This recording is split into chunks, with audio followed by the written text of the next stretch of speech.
What's going on? We're just going live, just quick. We don't care. Hello, everybody. Welcome to another. It's called Push to Talk. If you don't know, hi, Push to Talk. We are live. We are live. Ha ha ha ha ha. All right.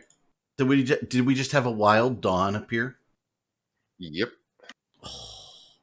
I got to put the Dawn moniker up now too. Hello, everybody. Hopefully Hey, you can hear us. Yes, we do everything live. And it's Spod. Spod's here. I just don't have his little nameplate up yet because Eric's a little behind schedule, but we don't care. You guys know who he is. Nobody cares.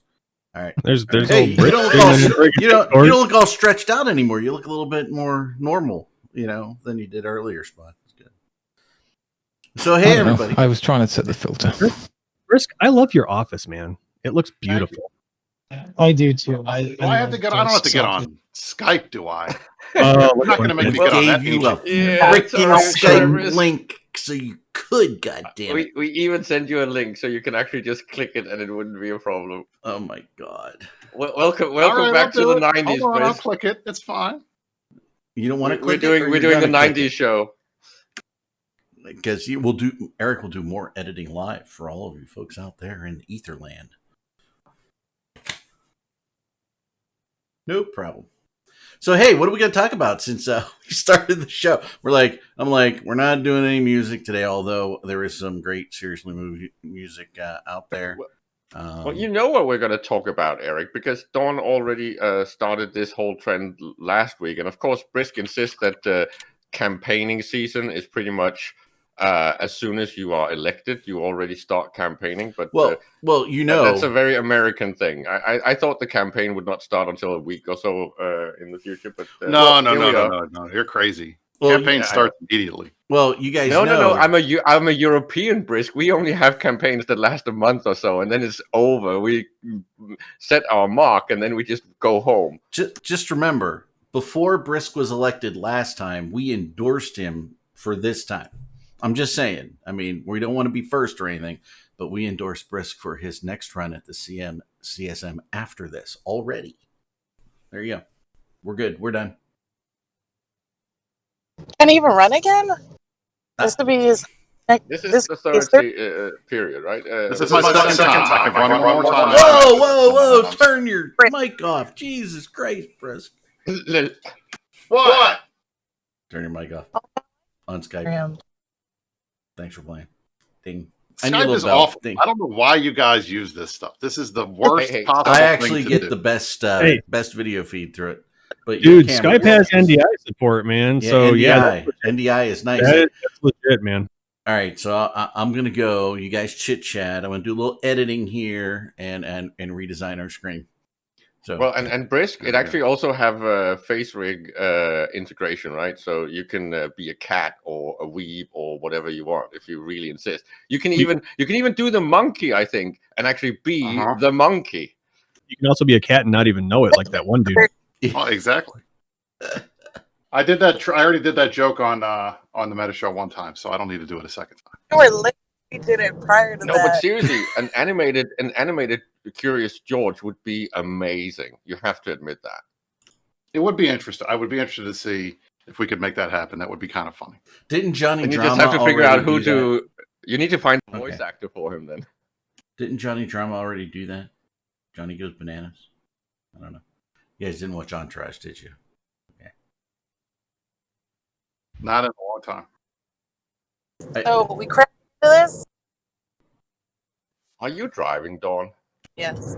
Of course she's driving. Fuck's sakes. Well, she's not putting. Don't stream and drive. Bad kids. Look, That's your PSA. This is a known fact in Theta Squad that Dawn is never not driving while on comms. And we still have the 3-year running long bet of when she's going to get pulled over to a cop. And she's going to have to explain to him that she's on a voice call with like 100 people. So what you're saying is that the Imperium needs a new rule that is don't crab and drive? She's That not would gonna be have correct. Grab and drive. That's the rule. She won't have to explain it to him. She'll just, if she's using her hands free, like if it's going through the car, she'll just be able to get everybody to do an chain, and the cop will just leave. At that point, be like, I have like a couple thousand witnesses on this phone right here, so you better watch yourself. That's what I'd say. Wow, you're going to do some free man on the land thing and start talking about ancient maritime law too. Yeah. You had one of those, didn't you, Brisk, in your campaigns, right? Something I had something funny on there. Man, I got up early today. Did you? This alarm clocking shit to kill Asbel's stuff. That was. I don't want to wake up that early on a Saturday morning.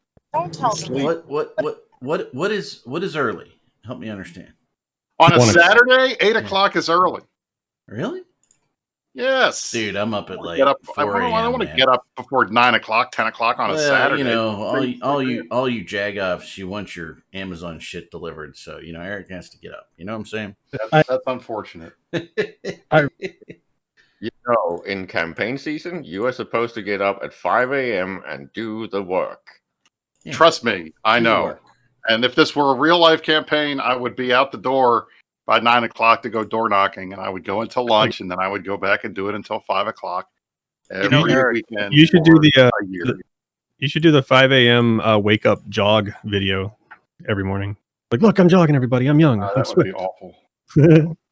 You know, Eric, the Yes. way you describe what you have to do so that people can get their Amazon packages, this sounds like you haven't properly structured your business. This sounds like you need a minion to wake up early for you, You don't understand. I have minions.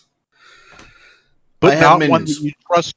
But not Yeah. one that you trust to do the wake up early and deal with things before you want to be awake. Actually, they Where the do. fuck- They do. I wake up early because naturally I wake up early. I'm like a 4 a.m. wake up guy no matter what. And, All right, then don't go blaming Amazon. No, Now and that's- I do. That is my wife right there. I do, You and my wife are on paperwork. the same schedule. I do paperwork. I had to fire a couple of people this morning, so I did the paperwork. So wasn't a Hey, don't happy worry, thing. It Brett. was very very disheartening to do it. You know, when people kind of clock in for other people and steal time on their timesheets, never a good thing. Yeah. So yes, Ooh. and it's the and one don't- thing I hate to do. I love hiring Bruce, people. Don't worry. It will get easier for you to get up early in the mornings. Over the next, say, 5-10 years, you'll start being awake at 3 a.m. No problem. That's the ladder effect, right? Indeed. I'll be glad to not have to wake up at 1, 2, 3, 4 every freaking night. Oh, Monday. So, That's- Brisk, do you want to introduce the CSM topic, or should Dawn do that? Dawn can do that. Let her do that. Well, I'm driving, but we'll see if you can hear me. Sometimes it goes out. So we had a good conversation with Gun Hunter, or what was it? Dutch Gunner. Gunner. Jesus Christ, That was Dawn. Gun hunter. Whatever. We talked Egg about Hunter. Duck Hunter. we talked about lore a lot last week, which was refreshing and new. But so we kind of want to know. Obviously, at least one of you has been a CSM member before, so we kind of know what you've done in the past. But what is your potential focus this coming year that you would like to try and express to CCP on behalf of the players? And why should we vote for you? Yes, but do you have one of those campaign bullet points like the red dot or the gong or something similar? An easy fix that you can then claim victory for? No. I don't. Brisk, That's isn't that kind of the amateur point. hour? If you don't do that, you should always have an easy win in there so you can do victory rounds when something gets fixed, right? Right, but that's. I mean, Brisk is the. Because I was looking at the big old post that Brisk put on the INN. Has that been up for a few years now? The do you want to run for CSM? Read this post. I did that last year. I did that last year for folks because I get asked 1,000 times, "Hey, I'm kind of interested in running for CSM. Can you tell me more about it?" So it's easy for me to just link that article rather than have to have a 20-minute conversation repeating myself 12 times a day. Well, it's a pretty good Bible for it from what I've read so far, and I've probably screwed up most of it. Yeah, Brisk has actually stolen Dirk McGurk's job in being the go-to guy to talk about CSM stuff. I happen to Then be it the might- one that's still around. Indeed, exactly. But you're doing a fucking bang-up job, and I really like reading all your campaign thing. Of course, it's completely overachiever, but still, you're definitely getting my vote again. Thank you. I might vote you this year, actually. So, Spot, what I are didn't you? last year. What's What your, am I running for? what's your focus? Like, what do you think is important, or something that is you see as a role that the CSM needs to push? Just why would you be somebody I'd want on my ticket? The shortest way to put it is, I think Caleb joked about it, but it's kind of not a joke, is wannabe Steve Renukin. You know, that position, that role disappeared largely since he's gone. There's been people that have almost had it like as a side thing that they address the third-party development side of things, but there's not really been any candidates that chase that as a main point, and that's the hole I'm trying to fill. Fantastic. Whenever I'm, Sorry, I'm losing my voice today. but I'm not. That's grabbing- not good. It's That's too true. early in the campaign for you to be losing your voice, Spot. Do you have I'm some pro outside, tips so it's on that probably one, Brisk? bonus. Make sure to drink lots of water. It's important. Don't forget to Hydrate. breathe. Very Hydrate. important. So now you're getting advice from professional public speakers and singers. I think you're going to be Gucci if you follow these advices.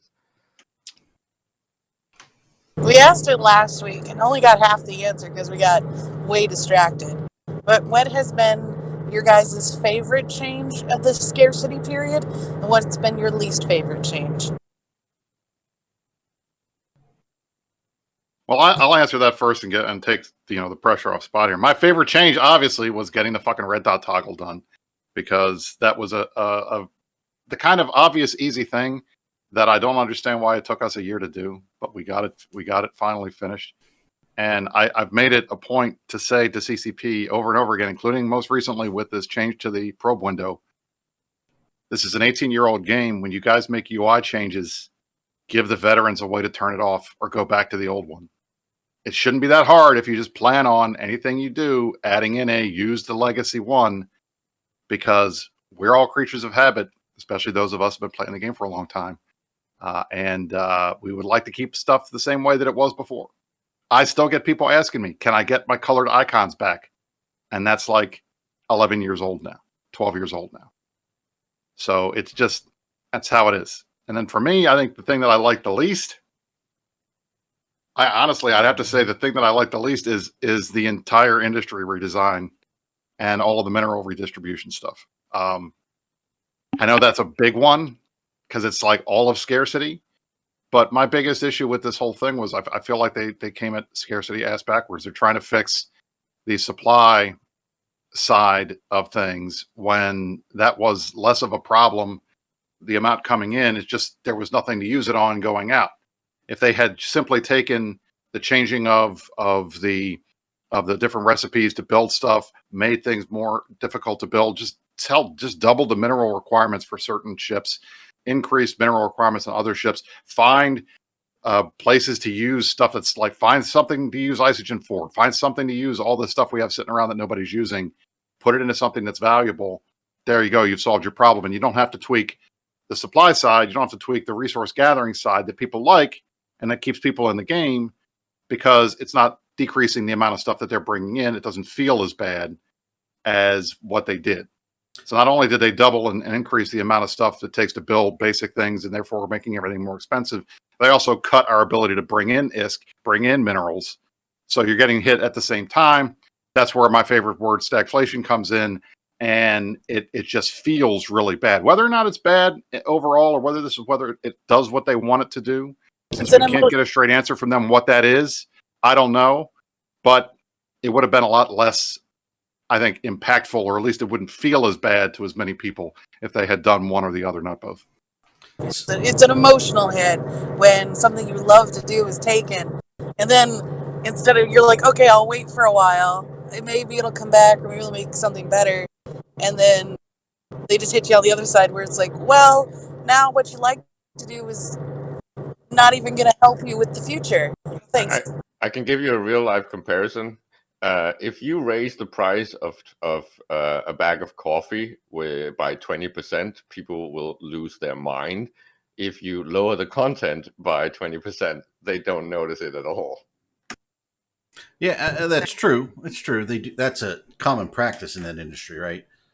They literally did that, both with Yeah, butter and with coffee. And it's like, what are you doing? You're taking stuff out of my bag. And if you don't notice, you don't care. So when it's pointed out to you, it's like, oh, I didn't even see them do that. It's like, no, that's exactly why they did it that way. And I'm going to tell you why Brisk's comment is so brilliant, right? Number one, it doesn't kill gameplay that people love, right? People would go out and mine, and they'd have a few drinks in the evening, and they'd hang out with their friends, and they'd talk. Spaceships stay in space. Whales are out there to get killed. All that good stuff, right? Sure, you may have increased the price of ships. Not necessarily a bad thing. And by the way, if you needed to tweak the supply side by increasing what you're using on the ships, you really minimize the impact to that part of the gameplay. I mean, that is a sound, philosophy, right? And maybe they really need to use some crawl, walk, run methodology rather than run. I've mentioned before that I don't agree with the rollout either, but there is a comparison, right? This is a little bit like it's really difficult to put carpet in your room if you've already put in the furniture, right?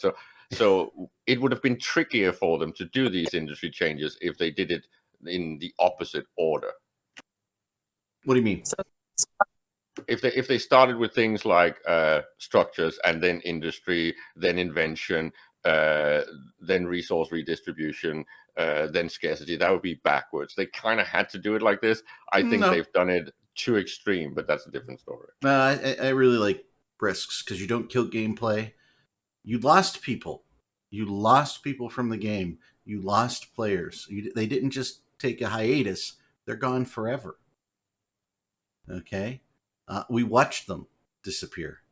So, yeah, I mean, I think there's a lot of sound judgment in Brisk's comment. And the other thing that concerns me is they can't say what they hope to achieve, right? If they can't tell you what they're hoping to achieve, do they even know the steps to achieve it? Well, is it that they can't say or they won't say? I don't know. I mean, if they can't say, then yes, obviously that's a problem. If they won't say, that might be a problem. It might not be a problem. It, might just be that. From our perspective, it might as well be the same They thing. might not be telling us because they don't want people to lose their minds even more. Well, And let's face it, EVE players, for all that we do a lot of long-term planning, lose our minds over short-term shit all the damn time. Yeah. That is very true. But Spot, what's your take on this? I've just been sat here trying to think of the bit that I really liked, and without, I don't want to shit on it because I think it's a movement towards something good, and I think the overall idea is going somewhere good eventually. But the whole thing so far has just been pain. Not so much in some ways, but terrible in other ways. Remember here, we're selling a product. The nastiest thing for me was when they pulled the regular ores out of the moons, because that was my bread and butter back in the day. But that was sort of more of a that's more of like an emotional response because that was just the thing that I did. But I kind of get why they did it. Because they needed it was just ridiculous, the amount of money essentially and the ease of self-sustenance you could have literally anywhere. High sec, low sec wormholes, which is where we were doing it. We're doing it in low class wormholes, and we just had all the time. And sure, it wasn't the most profitable thing everywhere ever, but it was just stupid that it was just constant. There was no way to really interdict it, and we could have it whenever we wanted, and it was just wrong.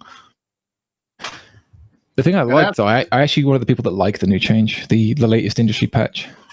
I want to highlight what Spot said there, because I think that was pretty important. And I think one of the things I will not criticize CCP for is the dynamic bounty system and the ESS changes, because I think those were great. And I'd like to see the DBS stuff be employed in the mining sector, because it seems to me, his point exactly, it made no sense that you could go out there, clear an enormous belt, then clear the large, then go clear the colossal, then clear another enormous, and it just kept respawning. That doesn't make any sense. It doesn't make any sense lore-wise. It doesn't make any sense in terms of the economy. You're not forcing anybody to do anything, but just keep doing what the same thing that they've been doing over and over again. They don't move around. It's every day is the same. And that can be fun if you're the one farming it, and it feels like all you're doing is going out there and mowing the grass every day and taking the clippings and making money off of it, or you're hoovering up whatever you want. That's fine. But I don't think it made for good gameplay. I don't think it made for a good economy. And I would like to see them to do something like that, where the areas that are constantly being mined the most start yielding the least, and the areas that are not being mined as much, they yield better. So you move your stuff over there, and that forces people to move around their space. I think I think the dynamic bounty system has been pretty effective in getting people to move around a little bit. And I like the idea that they could potentially do that with mining too. Yeah, that makes a lot of sense too. Yeah, on the flip side, the thing that I actually like in terms of the changes that have happened during the last year and a half, 2 years, is this latest industry patch, and while people will gnash their teeth at it because it's made things harder, but why is hard bad? It's made things more interesting, and actually on the low end, it's made them more accessible and easier.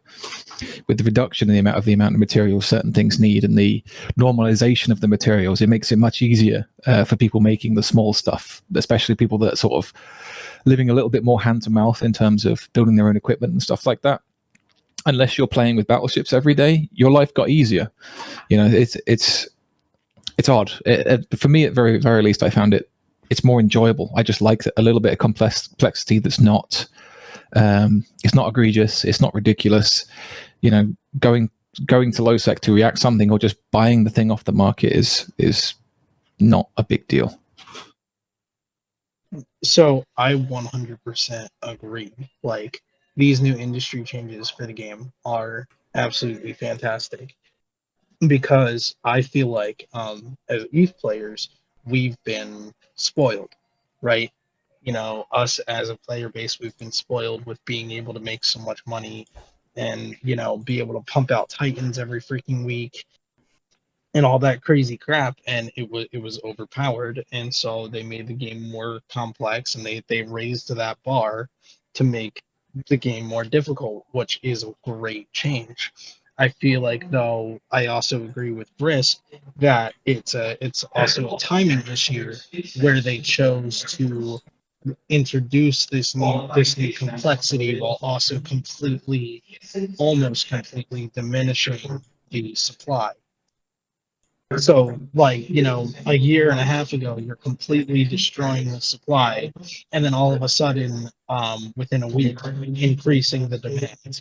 Like, that's just stretching the scarcity to such a thin line that it scares me. Well, just to point something out to Brisk, and I know that we have a lot of Imperium members watching this, right? This is like a very, very long red team campaign, right? The Delve Miracle and covering things like the Delve Time Unit and all these things proved why this was needed. Whether or not they've done it in a perfect or even a good way, that can be discussed. But the fact that CCP woke up and decided, okay, we need to fix some things, because okay, some of the aspects of what the Imperium is doing is what is intended with the game, but they're doing it a little bit too well, right? I think the Delve Miracle was a little bit like the ecosystem version of what happened with Incursion, with the Incursion campaign, right? It's like proving to CCP, this is broken, fix it. Oh, I'm back. Sorry, I was getting alcohol for this evening. And I'm not going to argue with you guys that it wasn't broken. I mean, obviously it was broken. And I think to Mifune's point, they made it more difficult. That's absolutely true. But who did they make it more difficult for? Did they make it more difficult for the big groups that were the ones that were egregiously abusing the system the entire time? Not really. No, but I don't see it as a problem as, you know, the tiny alliance that lives in Nullsec compared to something like Goonswarm and Pest. I see it as a game-wide issue, right? I like to compare it a lot to World of Warcraft, right? In World of Warcraft in Legion, things like number multipliers and whatnot were getting so high, and players were just pushing that they needed to do a stat squish to kind of, you know, level some things out. And I feel like this is Eve's version of doing that, right? You know, we got to a point where you had so many alts and you had so much money that you could just buy more injectors. And you could always buy another alt. And you can always get another Titan. And, you know, all these other things. The thing is that the game is 18 years old. The game grew bigger than our stomachs could handle. And we took that big bite, and now we never want to let go of that big bite. Now, again, that is true. But who gets hurt when you make the changes to make it impossible to do what was done before? The people that didn't do it. The people that didn't do it. So, like I said on the Meta Show last week, one of my biggest criticisms of this whole thing is I feel like we are the guys that had the ladder. We built the ladder. We climbed at the top of the wall to get to the other side, to get to the promised land. And then when we got there, we pulled the ladder up after ourselves, and nobody can follow. And I think that's the big concern that I have is these changes, the way that they've done it, they've made a lot of these ships that were aspirational for us, and we aspired and we were able to go out and do it. We've got multiple versions of these. Nobody else is going to be able to do that again. And let's put this a little bit more accurately. Frustrating for them. Put this a little bit more accurately, Briss. Like, we didn't pull the ladder up, you know. CCP pulled the ladder up. CCP did. You're right, McLeod. And we were never advocating to pull it up. Let's also keep something else in mind as we're hearing about the evils of, oh, everybody's got all this money for skill injectors and blah, blah, blah. Right? Everybody's got all this money for skill injectors because CCP wanted us to buy skill injectors. They wanted us to buy skill injectors so that people would make skill injectors, so that people would spend real money to get the Plex to get skill extractors. That was definitely on their agenda. That was one of the driving forces behind the Rorqual changes, and they even admitted it at the time. And industry changes and all that is something that we have covered and will cover in the future. But maybe we should shift to some of the other topics as well. You have the topic list, apparently. Hey, Spod, so I've got a question quick. Because, you kind of sent me some stuff before, but how much experience do you have with industry? I hate you. What the one thing I told you not to ask me about.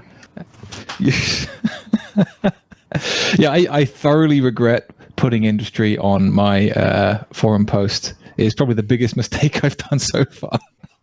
No, to be fair, I'm not digging at you for that. It's not just you that seems to have this assumption that I have a very mega ultra deep knowledge of industry. Like, I'm aware of it. I participate on probably a above average level, but not much beyond that. Well, you were on a stream with Elise. Yes, I was. And I just want to point out this moment because I think this actually speaks very well for your candidacy. All right. There was that moment when Elise basically turned to you and said, "You know about T3 production," and you came back with, "No, I know absolutely nothing about it." And you were not afraid to say, "No, I don't know about this." And right. I think that kind of honesty, especially when you're being put on the spot on a stream, I think that's CCP as well. In front of CCP, I think that's really important for the CSM. I just want to say, that's a good thing. That stream was really, really awkward and difficult because sure I had been thrown in as this industry big brain. And I said I participate and I'm aware of the main problems and things like that, but I was glad they didn't get too intricate in the questions, and I was glad that they didn't get too upset when I said I don't know. Leave me alone. Listen, let me just tell you, the most important thing you can possibly do as a CSM member is not say anything about something that you don't know anything about. And that's very hard for me because I'm a politician. I want to talk about everything. And I have opinions on everything. But there are times when I just have to step back and say, you know what? I'm going to let the experts talk about this. I'm going to let the guys that know more about this talk about this, and I'm going to shut up. Because then I know that when they get to a subject that I know a lot about, I want the guys that I know less about it to shut the fuck up too. So that's an important skill. That's a good. I'm glad that you did that, Spot. That's good. Thanks, babe. But just to touch upon, well, your main campaigning topic, right? Third-party tools and related things. What points under that category do you think is most pressing and relevant right now? And how do you think it generally looks when you're looking at third-party tools at the moment? It's not that the third-party development scene is necessarily unhealthy at the moment. It's just, touch on a bit of a meme. It's stagnant, like a lot of things are in the game. But it's not necessarily. It's one of those things where a lot of the stagnation with third-party tools is actually kind of justified. CCP are working on a major refactor in the way a lot of the game works in terms of how data moves around, and ESI is just a gigantic thing that hooks into exactly that, how the data gets around. And they can't spin these two plates because they interact. These two things interact on a critical level, and you change one, now you got to change the other. They don't want to basically quadruple the amount of work they're doing. But on the flip side of that, there's outstanding issues and feature requests for new stuff with ESI are piling up, and there needs to be some kind of better balance struck, in my opinion. It does seem to be a lot of we'll do it later, which I get, but we kind of like give us a carrot, as they say. We've had nothing for a long time on ESI, nothing new. Like the classic example that gets up brought a lot, that actually Ashtarothi reminded me of, when the invasions came out, and even still now, there is nothing on the APIs whatsoever about them. You can't figure out where they are, what's going on. There's no way to know if any given system is Triglavian held, Edencom held, anything like that, and that is important information, and it's just not there. You have to crank it manually.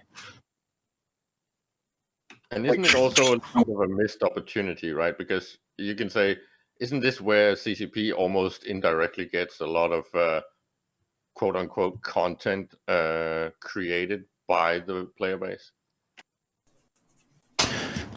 So give me an example.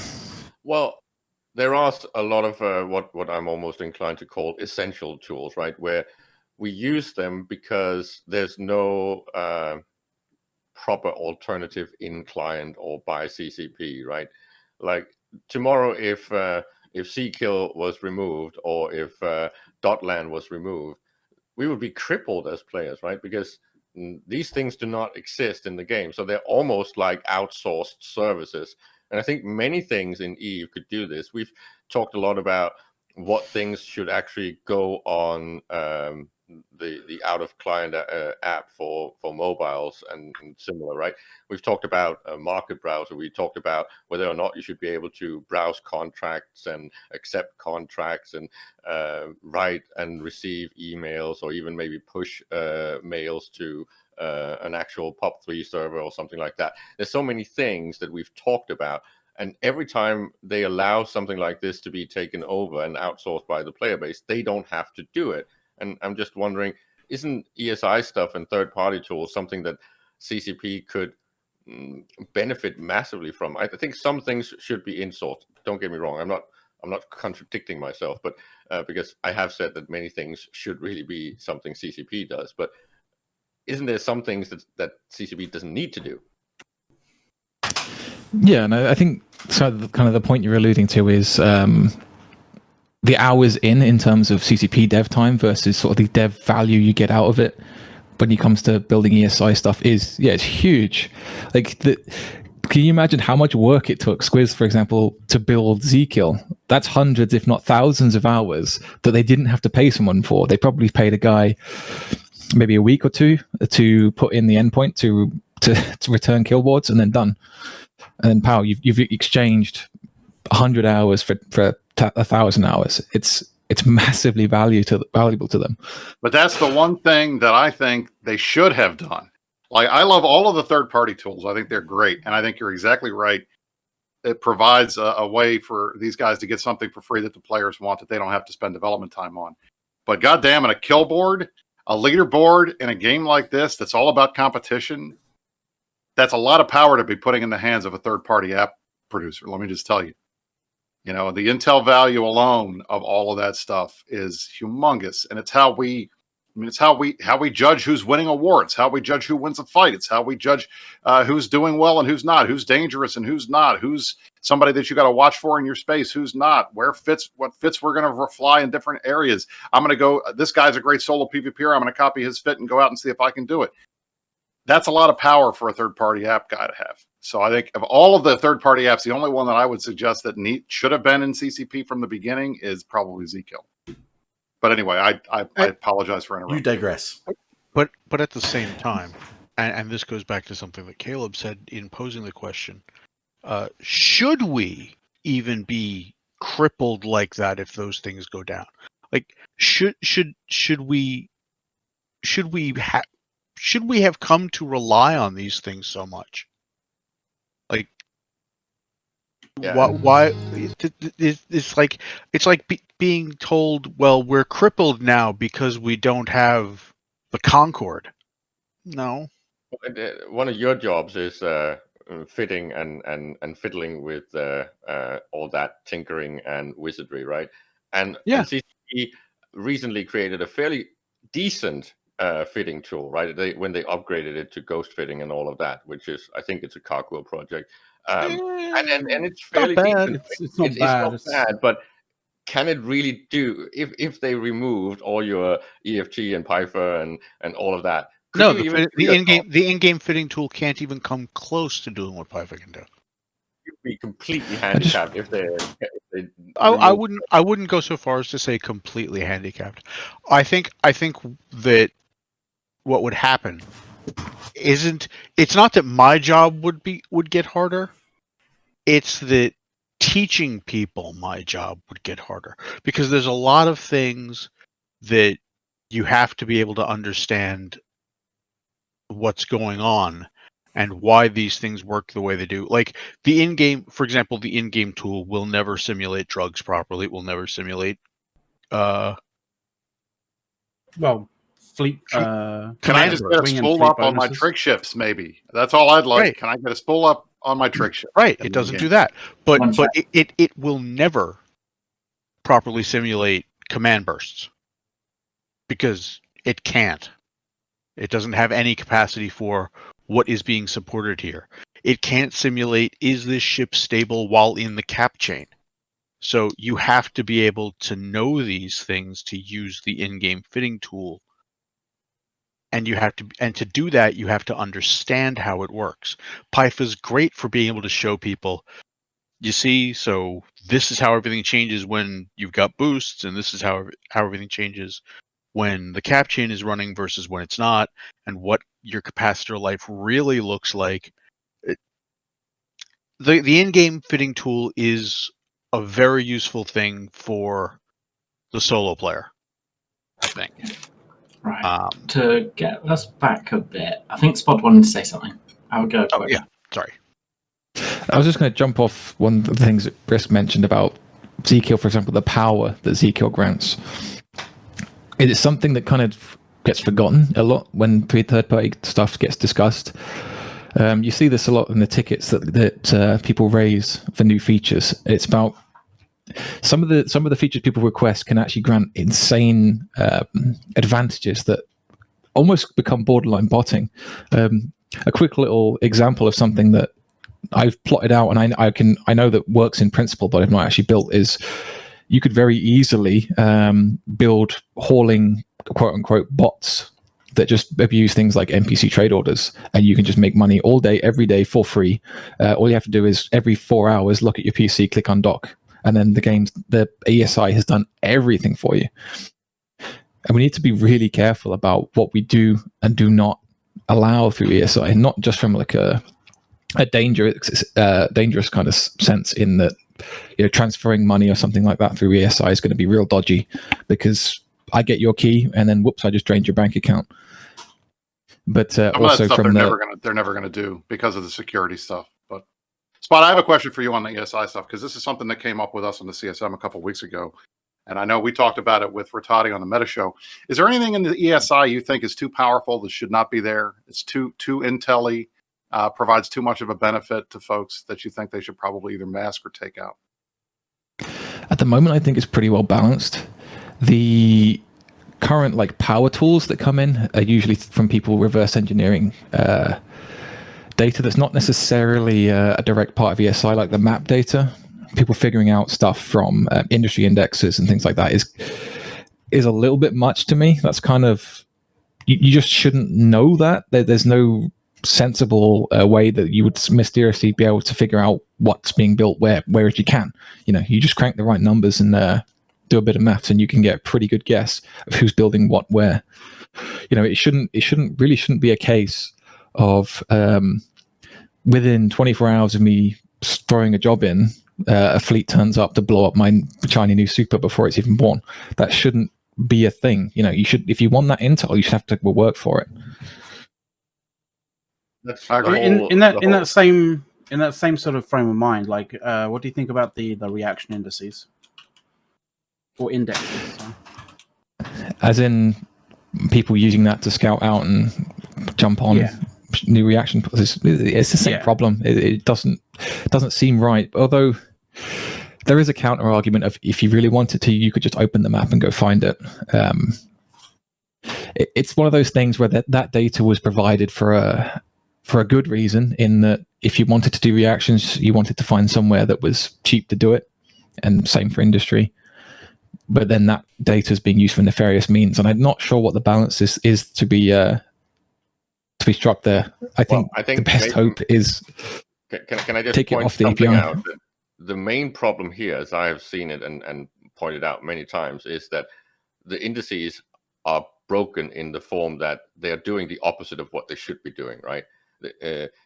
So you should not be chasing that type of information in the direction that you're doing currently. You should chase it the other way around. So you would want to go to high index systems because that is where you should get the best benefit. And CCP has kind of turned these things on its head. So they're punishing you where they should be rewarding you, and vice versa, right? That the more people you shoot in a system, the more activity there is, the more bonuses you get on the ESS, right? The higher your ADMs are, the more the ecosystem provides for you. It's like, this is backwards, CCP. You really got this wrong. You need to flip it on its head. When you're talking about what is beneficial, it should be all based on player agency in the form of our activity should shift in a logical and intuitive way towards what it does with the ecosystem, right? They don't want people grouped up. That's the whole reason why they spread it out that way. But this is not about what they want, Dawn. This is about what is intuitively sane. If I'm chopping trees, more trees should not appear. That does not make any sense. Details. When is logic and reasoning synonymous? But it's how approachable is the game if all of the intuitive stuff is upside down world. It just makes no sense. It's the same with the fact that if you are hiring an industry slot, right, you pay a percentage. In what world do you get shares when you rent an apartment? Like, that just doesn't make any sense. It should be a flat fee, and then that price should actually go up by competition called supply and demand. It's like, CCP, do you even read Econ 101? It's like, I would be happy to give them a little crash course, at least the ones that don't, but this is just dumb. Who said slots 3 times? Heyo. Okay, this is not just slots. This was not the slot limitation. This was the slot pricing. No, I know. I'm just winding you up.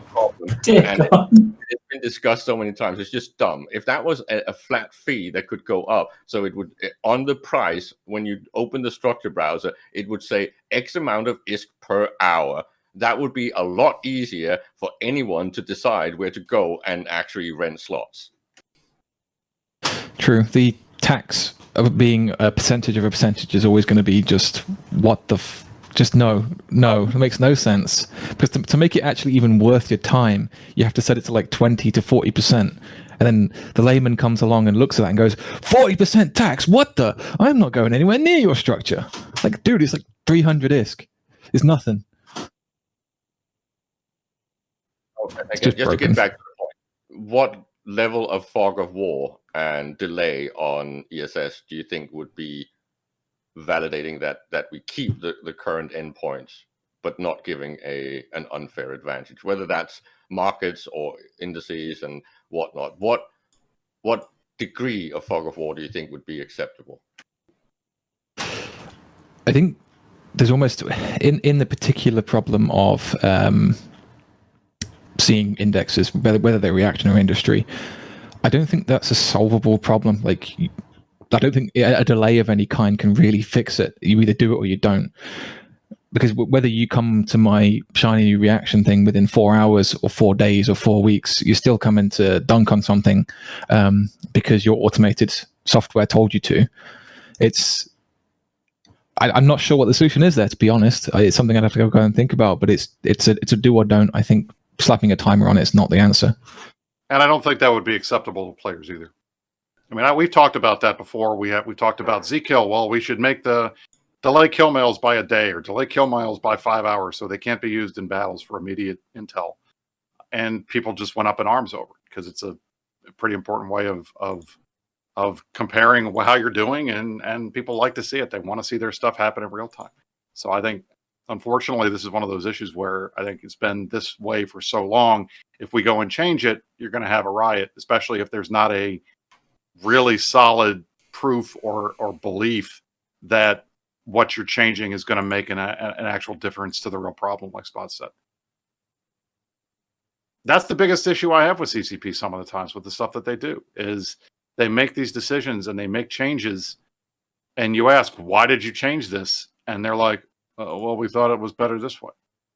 Yeah, it's the quality of life creep. Come on, guys. You can't do that shit.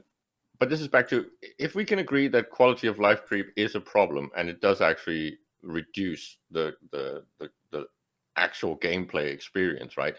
Rolling it back is, of course, something that we can discuss how to do, but and I agree with Brisk, some of the things that they've done when they roll back the Delve Miracle problem has been way too painful. But couldn't it be done more gradual, right? In increments where you're not just removing all the toys at once. Well, I hate to say this, and I'm going to letterkenny this, but to be fair, they did a lot of these changes over a year and a half. I mean, the scarcity stuff started a long time ago, and it didn't start when they started talking about scarcity. It started way before that, when they changed the respawn timer on Colossal Belts, when they changed, how often the big anomalies in nullsec were spawning. When they made fighter changes to make it harder to use super carriers and stuff in havens and in sanctums and things like that. They started it a long time ago, and they've gone systematically. They're trying to do, the boil the frog in the pot thing, where they slowly turn the heat up so you don't notice it. But the problem is, at some point, you get to a massive change that has to happen, and there's no way to avoid it, and then people start screaming, like with the latest industry changes. But if you look back, I mean, this has been a long, drawn-out process, and that's one of the things, frankly, I'm criticizing them about it, because I would have rather just torn the Band-Aid off and went with it in one fell swoop, but I know that they couldn't do that for a variety of reasons. But in the end, this process has gone on long enough. Whatever benefits they thought that they were going to get, they've either gotten them, or they should be able to tell us what they are now. And again, we ask, and this is not just the CSM, this is every regular players, every time they do an industry stream, every time they do a CCP stream. Dunk Dinkle asks this all the time. Arendis asks this all the time. How do we know what healthy looks like? When are we going to see what healthy looks like? Tell us where you're going, what the end goal is, so that we have an idea of how close we are to it. And every single time they give the old Thurgood Marshall definition of pornography. I know it when I see it. That's what they tell us, and we're just supposed to sit there and trust them. And unfortunately, that's, at least, and when it comes to these changes, there's not a lot of trust between the community and CCP there. We want to see the proof that this is over, that there's a light at the end of the tunnel, and that the light at the end of the tunnel is the outside and not a train coming to hit us. So it's frustrating to me to be having been part of this for a year now, and to feel like I still can't get these guys on record. And I try to get Rattati on record on the Meta Show multiple times. Still can't get these guys to pin down when they're going to tell us scarcity's finally over and we're going to start, seeing increases and stuff again.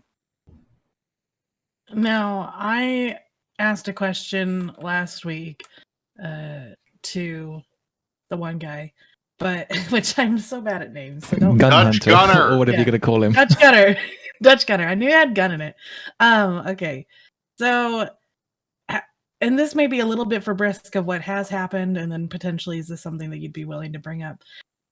Lately, a lot of feelings from me, as well as plenty of other people that I talk with, is the feeling of being taken advantage of in the game. Where we have spent years training skills for specific types of ships, those aspirational ships, and now they have nerfed some of them into the ground where they're practically useless. Is CCP aware of their abusive tactics that they're doing right now, or is this something that's ever been brought up to them that that getting in just to sit in a Titan takes 2 years, and then training all the skills to be good at a Titan takes almost another year, so you're getting 3 years worth of subscription, and now you've turned the ship into a giant brick that does nothing? Or like a Rorqual, which also being good at a Rorqual takes a year plus if you don't skill inject. We bring this up all the time. I mean, the most recent example of this was the Pochven changes with the trig standings. And you had a lot of people in the trig space, particularly the Stryball guys and the Road Capel guys, other folks that had gone in there and were trying to make it a place to live in. And the standings gave them a huge advantage that they could move around through the gates and stuff, but they had to grind that out, and it took a long time. I mean, Rote figured it out and was able to do it relatively quickly. But for the Stryball guys, when they first got in there, they had to invent all this stuff, and it took them a long time. And they screwed up their Edencom standings pretty hardcore, which makes it hard for them to move around in high sec. And with the flip of a switch, CCP decides they're going to change the standings requirements for the gates. I don't think that in and of itself was a bad change, because I think the standings, gating that stuff behind standings in the first place, was dumb. Nothing in the game is put behind standings like that. So the fact that this was not very Eve, it was not an Eve kind of thing, and limiting movement is not an Eve kind of thing. The only time they limit movement is when it becomes insanely out of whack, like when PL can move their super fleet across the galaxy in a half an hour, and they put in jump fatigue, things like that. I think we're fine, but we've seen new jump gates. We've seen with the new jump gates that were added that include no jump fatigue, unlike the old jump bridges. We have filaments now. We have all kinds of better ways. We have drifter wormholes. We got regular wormholes. There's lots of ways to move around New Eden that are outside of the current geography.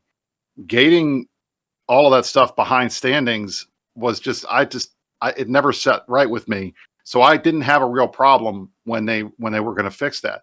But the reality is, all those guys that spent all that time grinding that standings, now they're looking at it like, what the fuck did I do that for? What a waste of time that was. And it gets me no benefit. What, I can use station services that are completely more expensive than the structures that we already have in there, or I can get into I can get into the home system, but there's a filament that gives everybody a 1/3 chance of getting in there anyway. So, I mean, what's the benefit of having done all that? And that's a common thing. And I think CCP's response, and I've not seen anything publicly that they've said about that issue, but what I have seen invariably from them, when something gets changed that reduces the value of a ship and somebody says, well, that was my favorite ship and you just nerfed it, the response almost always is, well, we did it because it's in the best interest of the game. Sorry. Yeah, and that's all there is, and that's all I can tell you. But it's we bring it up all the time, and I'm constantly pointing out, I'm like, guys, when you make these changes, if you're going to take something away, you better give somebody something in return to take away the bitterness of it.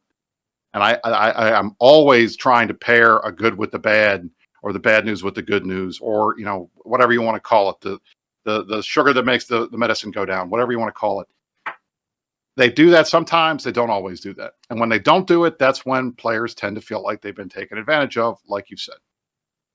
Yeah, because I've talked with plenty of people who they've tried all the other stuff in the game, and they're like, "This is what I like to do." Other things are okay, but this is like the thing. Obviously, I like mining. There's other things in the game I like doing too, but I just can't do it to the same amount as I could do this other thing. So I'll dibble dabble in some of these activities, but you find yourself logging in EVE maybe 1 or 2 hours a day instead of 4 to 6 to 7, in the evening. Versus, and I know specifically one person in our group who's paid his subscriptions till October, and if there aren't changes made by October, he will never pay CCP again for anything. I gotta run. It's good talking to you guys. See you, Randus. See you, Randus. Thanks for coming. It's a hard limit. This one is one of those anecdotal threat things, and to be fair, I've listened to this for 10 years plus, right? It's always been. Caleb's going to say what I was about to say. It's one of the downsides about a very old, very complex game like EVE, that when they turn these knobs, someone's always going to feel like they're getting hit out of proportion, right? Maybe sometimes that's true, especially with, well, maybe this is not entirely fair, but Fozzie does have a weird tendency of turning the knob either full on or full off, and then you do get this side effect, right? So this is why I personally like more what the Team Talos thing have been doing recently, which is not that extreme. It doesn't feel like they're hitting anything as hard with the Nerf bat as they used to in the past, and they're not buffering too hard either. I think this is a better procedure. This is back to incrementalism. Even though Brisk says, well, that's not a good idea, because then you get the feeling of being screwed for longer. But again, that's a tantric method, right? So Did you just equate It's just nerfing and tantric boosting to sex. tantric? Seriously? that didn't even click in my head. I was gonna like, should we do? Wait, is this Theta Thursday or is this Push to Talk? I can't remember what This it's is called. I don't even know anymore. We have overlap on. I'm just gonna take a nap right here. Here we go. Super comfortable. So Spot's looking at you guys like, I can't believe you people. I'm used Like- to Caleb, is right. This would never be allowed on TIS. I think Maybe not in public. You don't know what goes on in those staff rooms. We have a spy. Don't worry. There's spies At the same spies everywhere. Spies like Village spies. The guys in the less than chat, 12. getting back to Dawn's point, I think here's the deal. It's inevitable. You're trying to fix the game. The thing that is out of whack that needs to be fixed is something that somebody really, really likes. And there's a chance that if you change it, that they're going to quit or they're going to stop subbing. And that's inevitable. I heard the same stuff in 2018 when I was on CSM 13 when we were working on the war deck changes. I think those overall have been a major improvement for a lot of players in HiSec. And a lot of people like them. But there was a hardcore niche of war deck groups that made their money doing all that stuff, and they still hate it, and they hate me to this day for it. You know, I don't want to cut over you, Brisk, but given the war deck topic, can we put that to Spot in a second? If you want to, I mean, look, I'll give you guys the history, then you can go to Spot. I mean, the war decks changes, I think, were a perfect example of the CSM working. You know, it takes a little while. I mean, there is one person that you should be thanking if you like the war deck changes. There's one person that you should be thanking more than anybody else that is currently serving or has served on the CSM, and that is Anominate. Because Anominate was the one that pushed this. He started pushing this on CSM 10. And it took until CSM 13 for us to finally convince them to take a look at the data. They looked at the data. They recognized that there was a problem, that these guys were pushing new players out of the game to the extent that it was such a big deal that they dropped everything and went to fix it. And it took 6 months, but they put a comprehensive system in. And yes, it did screw over a lot of the guys that spent a lot of their time doing these war decks. But I think overall it benefited a far larger amount of players and kept a lot more people in the game that might have otherwise quit if they'd gotten hit with a war deck early when they were trying to get out from their newbie corps and start playing EVE for real. And I think that was an important thing. So I asked Spot what he thinks about it. I think you're absolutely right. When back in before I formed my alliance, sort of 2016-17, I was bouncing between HiSec Industrial Corps, you know, like the new ones, the ones that have a corp pad that says we do everything ever, and we've got the most bestest, and you join it, and it's like 4 dudes, and they don't know what they're doing in reality. But bouncing between those guys and just seeing what they were up to, trying to help them, because I wasn't the most experienced, but I was more experienced than most at the time. And at least 3 or 4 in a row, I watched them mature, start putting their own infrastructure down, WARDECT, and then they would try and deal with it for a couple of weeks. You know, I'd try and guide them, saying like, there's not much you can do. You can just dock up and hide and wait until they go away. And without fail, almost every single time, the vast majority stopped playing. Not even just left the corp and did something else. They just stopped playing entirely, because at the time that was the only gameplay they knew. So the alternative, you have corp leaders, their alternative is to say, well, why didn't you leave the corp and go do something else entirely, or keep hiding until the bad guys go away? And those two things, you're going to stop playing the game. That's just not right. The changes that have been made are obviously it's a million times better than it was, but it's still not quite there. I can't remember. I think it's Aria was the original source for this idea, and I think I might butcher it, but this is how I think. This is, in my opinion, the best option for WARDEX, is essentially having a requirement that the attacker has to have a in-space structure in the same location as the person they're attacking. Because far too often you get screwed over of some random corp will WARDEC you, and you've got no way to retaliate because their HQ is 50 jumps on a high-sec island, and it's just smart bombing Macarials all the way, and you and your 10 minor buddies, you have no idea how to deal with that. All you know is that on Tuesday, 4 Leshaks are going to turn up and blow up all your stuff. And while, yeah, you could argue that, 10 guys shouldn't have a structure, they're not strong enough to defend it, they don't have an opportunity to defend it. You know, they don't have an opportunity to hit back on the enemy structure first. They don't have an opportunity to call friends in. They just get dumped, and that's it. So Too Long didn't read. The WARDEX changes are much better, but there's still a ways to go, I think. But the exact resolution is unclear. And the people that in the past were the guys that just WARDEC'd everybody all the time and camped all the gates. Shut up. That's the thing. I mean, what I said, the world's smallest violin is playing for you guys. I'm sorry that your way of life is over, but nobody misses you. Oh, I'm not allowed to be an asshole anymore. What a big shame. Honestly, God forbid I have to find a new way to make money besides screwing over new players.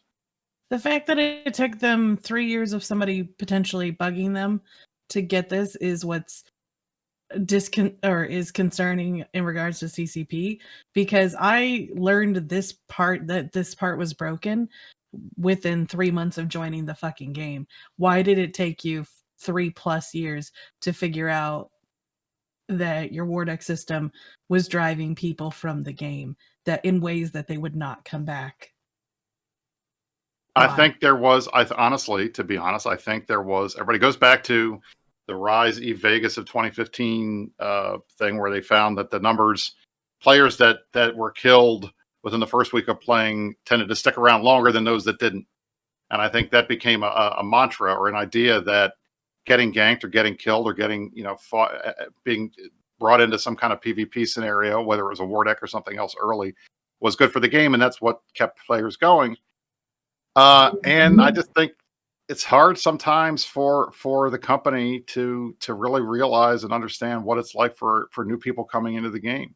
And I think they've spent so much time on it now because I think they realized that was the biggest place, the one place where they were losing a lot of people. And it's funny, the retention numbers these days, this game has a ton of people. You ask around. I mean, Spot, when did you start playing? Debatable. 09, technically. Right. So you've been here for 11 years. I started in 06. Now, granted, no EVE player has been around that entire time, except maybe one or two like super tryhards. We've all taken breaks. I took multiple year breaks. Maybe, all right, Caleb did. But, you get these players that have been around. You play the game for more than 3 or 4 years, you're going to be here forever. You're going to come back, and you're an EVE player. It's the real issue. The hardest thing right now is trying to get these guys to stay past the 6 month to the 1 or 2 year mark. That's where it's really tough, because they feel like they know the game a little bit. They're trying to make their way, and it's the worst part of the gameplay, because you're kind of at that 20,000 to 20 million to 30 million skill point level. You can do a lot of things, but you can't do everything, and you can't do it all well. And you've got a lot of these level 3, level 4, level 5 trainings to do that take a long time, and it's just hard. So trying to focus on that part of the game, I think, is important for them. But they've done a lot to fix the early game too, and make it a lot less. As Berger likes to say, fix the stupid. They've done a lot of fixing of the stupid to take away the just unnecessary complexity in the early part of the game that kind of deters people from playing it. But I think in the end, it's one of these things where they're never going to be done working on this, because they always want to find ways to keep people playing longer. And unfortunately, a lot of the stuff that they do tends to piss off us veterans, because it involves them changing things that we like or adding stuff that we hate, whether it's the red dot or moving the probe window to the other side of the screen or whatever. It just happens. And that's unfortunately the nature of the beast. So we just got to keep dealing with it. So important that we acknowledge that the facts that were proven to them during the war deck discussion, right? That even though this had been discussed, you said back to CSM 10, right? Even though this has been brought up again and again and again, and CCP even went so far and say, well, the people that get killed are the people that stay. It's like, this is Texas shooter fallacy areas. Like, CCP, you might actually be wrong. You need to look harder at your own game, because I don't think, well, I do like the shift from the old war deck changes, but I don't think the /griefer problem is gone. We are still too hostile to new players, both as community, even though after a while you figure out that that's actually just posing, but also gameplay wise and user friendly and UI wise. There's just so many things about the game that is still fundamentally broken if you look at it from a new player perspective. And of course, I'm a veteran, so I can't really do a new player experience at all, but I can just say that everyone that I talk to that I've asked to try the game, they all have some of the same complaints, and whether it's griefing or it's a confusing UI and lack of intuitive gameplay, it's like some of these things are just so broken that CCP needs to focus on that. And I think they've started backwards, using something like the tutorial stuff and things like that. I don't think that's necessarily the big gain. You're not getting, that's not low-hanging fruit. I think they need to look at the other things instead. So I'm going to address that whole stat about the people being killed, first week, right? To what I remember about the context of that was about people being ganked, right? It was never about war decks. So that stat may well be fully fair and correct. I don't know. I haven't seen stuff that you might have seen, Brisk, but I'm not going to ask you to divulge it. But you get what I mean. The minute you go onto the war decking side, that's a completely different metric. Oh, I agree 100%. I think that's the thing. Like, I don't know if they conflated it on purpose, if it just became a mantra, or if it just was something that they didn't feel like they wanted to spend their time on. They had other things to spend their time on. But in the end, it took us 3 solid years to get them to take a look at the data on Wardex. And once they did, it took them about 15 seconds to realize they had a problem they needed to fix. Yeah. I mean, I remember A's doing a breakdown. They're serving and vox popping the survivors. They can't look at the dead people. So it's just a silly way of sampling. It's just, as a data thing, right? This would never pass snuff, right? No one would take this as factual data the way that they are gathering it. So I feel like they are doing this flip side. This is why I call it the Texas shooter fallacy, because they're basically sampling the current player base. And if you're looking for something like, saying EVE is a resilience builder, it's like, well, these people were already prepared to be resilience ready when they came into the game. Otherwise, they wouldn't stay. Now, Well, I'm and just plus wondering- you're also, I mean, it's also, there's definitely a survivor bias, like you said. You know, the people that are still here are the ones that got through that even when it happened to them, and it didn't bother them that much. But those obviously, given the numbers, we had like something like 2 million people try Eve in the last year and a half. You know, how many of them stuck around? Well, You know, again, that's the thing. I remember. Sorry, then Caleb. compare it to the survey they just did, and it was horrible, right? It had more to do with general psychology than E-related and gamer-related things, right? So again, they don't have that data, even though they claim they do, because they've not done major surveys. I know they haven't done like massive game testing of putting down 1,000 players and then looking at their behavior and when they decide to actually quit the game or don't want to play. I know they haven't done this, because if they had, they would have the data that we have been discussing for 10 years or more. So here's the thing, and I expect Spod can echo this as well because of his time in HiSec pre-changes. But I remember A's doing a breakdown at some point a couple years ago, and we spoke about it on one of the shows when War Deck changes were being talked about. And it was basically that you could see from the corps, when you took out obvious ults, there were like 400 people really active in the War Deck community properly, that were in the big corps that were causing the problems. And you could track multiple corps of new players, alliances of anyone, just collapsing out the game. These people were doing 10 to 100 players for each one of them a year that they were pushing out the game. And it was fucking astounding. I want to address one of the points Donald's talking about in the chat, and I want to disagree with him, but also agree with him in a certain way. I don't think there would be any value to having a new player on the CSM. I think having a new player on that doesn't really understand the game or is just starting out, yeah, they can give you feedback on what it felt like to be a new player, but CCP can get that from a survey. You know, that having that ability to look at it and then talk to them. They need people who've been around a little while, who, when they provide feedback, have a good idea of what the response is going to be, what players are going to think, and they can come up with some concerns. They can come up with whether it's a good idea, bad idea, those types of things. A new player won't be able to really do that because they're not going to be familiar enough with the issue. That being said, there is this belief, and unfortunately, it's not always wrong, that CCP doesn't listen to us. And what I will say on that issue is there is a belief in the community. Often when we say CCP, we're talking about this big mega corporation, and what one of them thinks, they all think, and that's not fair, and it's not true. I have conversations with multiple devs on a daily basis, some of whom I know are friends of mine. They like me. We get along. Some tolerate me. Others don't care what I have to say at all. And it depends on who you're talking to and what team it is and what issue that you're working on.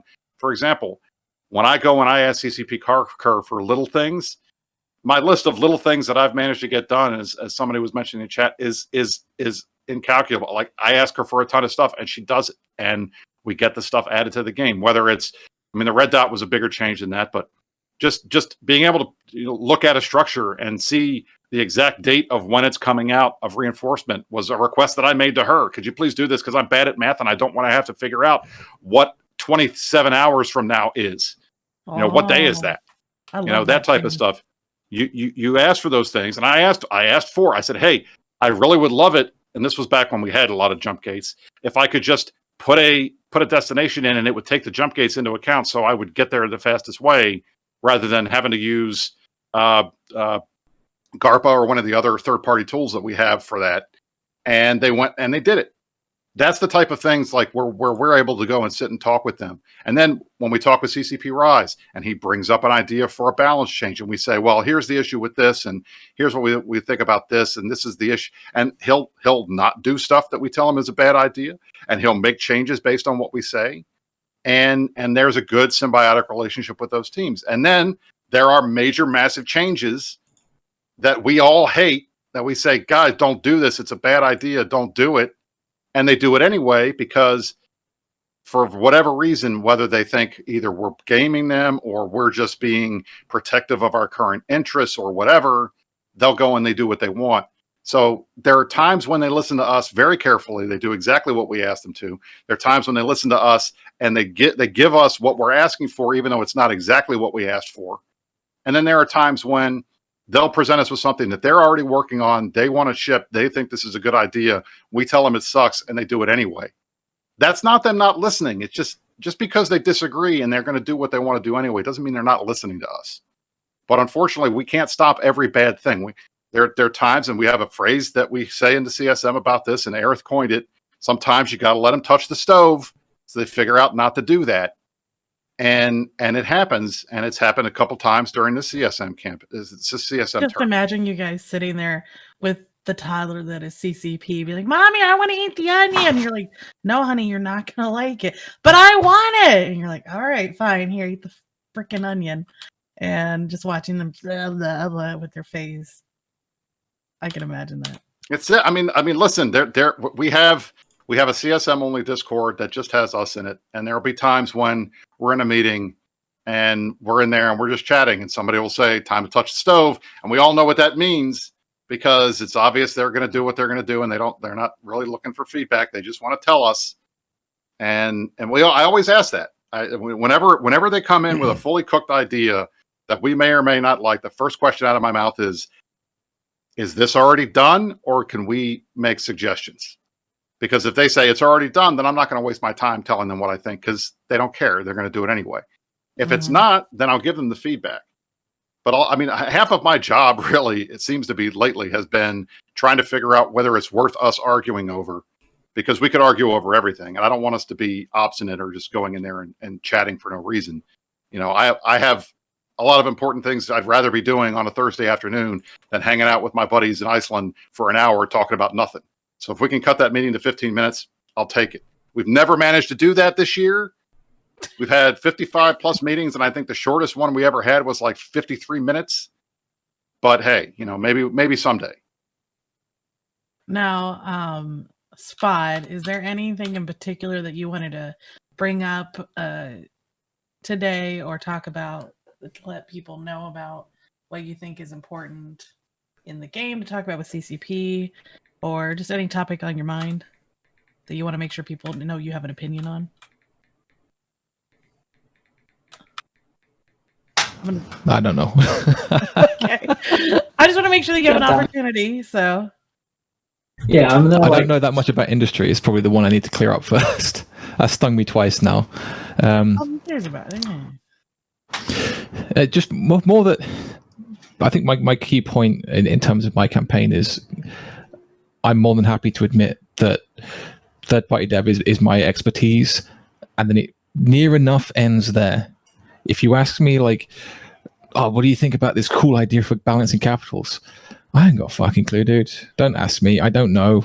And just essentially... Sorry, I just saw something funny on the chat of Reddit censorship. What's your stance? All I'll say is I'm banned from the subreddit